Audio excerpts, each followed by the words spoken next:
खट्टा खाने वाली चुड़ैल। रात को अचानक राधिका मौसी को किचन से कुछ गिरने की आवाज आई। उन्होंने बाहर निकल के देखा तो किचन में उन्हें कोई सफेद साड़ी में दिखा। वो चीख पड़ी, हे भगवान, आलतू जलाल तू आई भला को टाल तू, आलतू जलाल तू आई भला को टाल तू।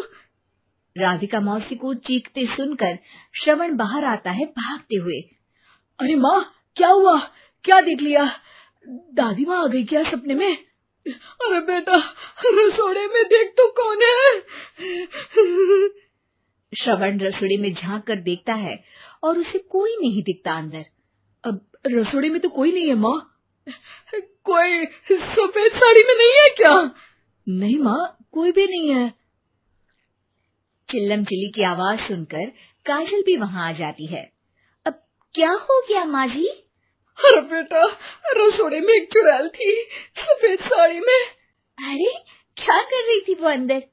अरे बताया नहीं, कल आएगी ना तो पूछ लूंगी। चुड़ैल जी, आपका क्या प्लान है?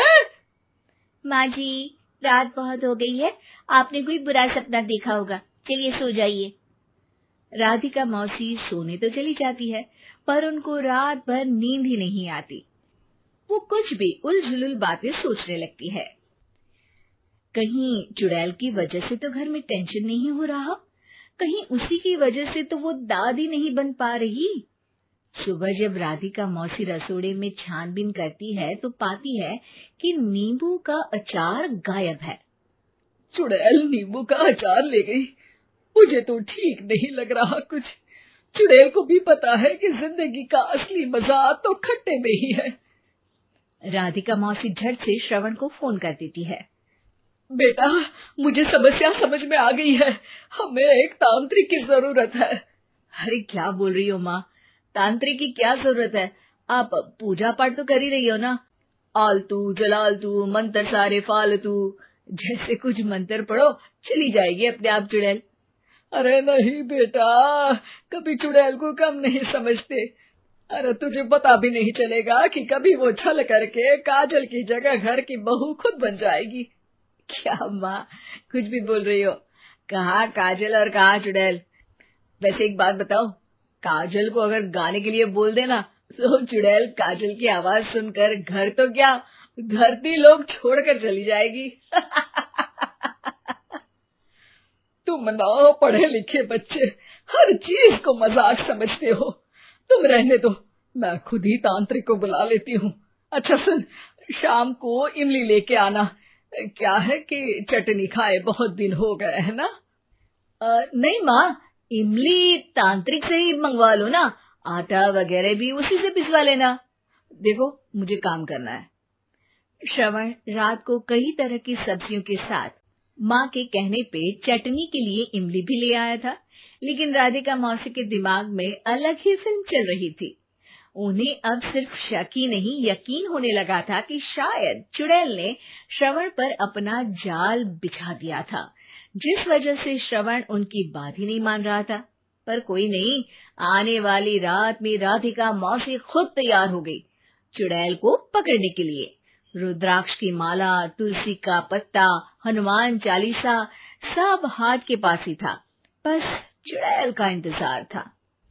और जैसा राधिका मौसी ने सोचा था वैसा ही हुआ। वो चुड़ैल उस रात भी आई, पर वो राधिका मौसी से तेज निकली और राधिका मौसी के उससे पकड़ने के पहले ही वो भाग खड़ी हुई। जरूर बहू पे साया है उस चुड़ैल का, तभी तो श्रवण के कमरे में गई है। और अगली सुबह राधिका मौसी पिछली रात हुए हमले में किन चीजों का नुकसान हुआ उसका हिसाब लगा रही थी। उनके खेमे से एक आम के अचार की शीशी भी गायब हो चुकी थी, और वो इमली भी जो कल श्रवण लेकर आया था। राधिका मौसी इस बारे में सोच ही रही थी कि श्रवण जल्दी से रसोड़े में आकर दवाइयों की पोटली ढूंढने लगता है। अरे बेटा, क्या हो गया? अब माँ, वो काजल की तबीयत खराब है, बहुत घबराहट हो रही है उसे।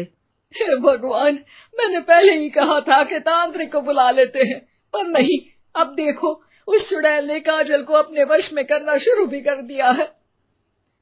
हालांकि श्रवण भूतों में विश्वास नहीं करता था, पर अब वो भी डर जाता है। और राजी हो जाता है एक तांत्रिक को बुलाने के लिए। कुछ ही घंटों में तांत्रिक आ जाते हैं और राधिका मौसी तांत्रिक जी को सब बता देती है।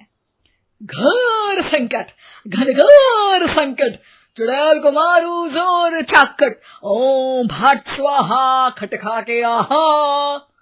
अरे ये क्या मंत्र है?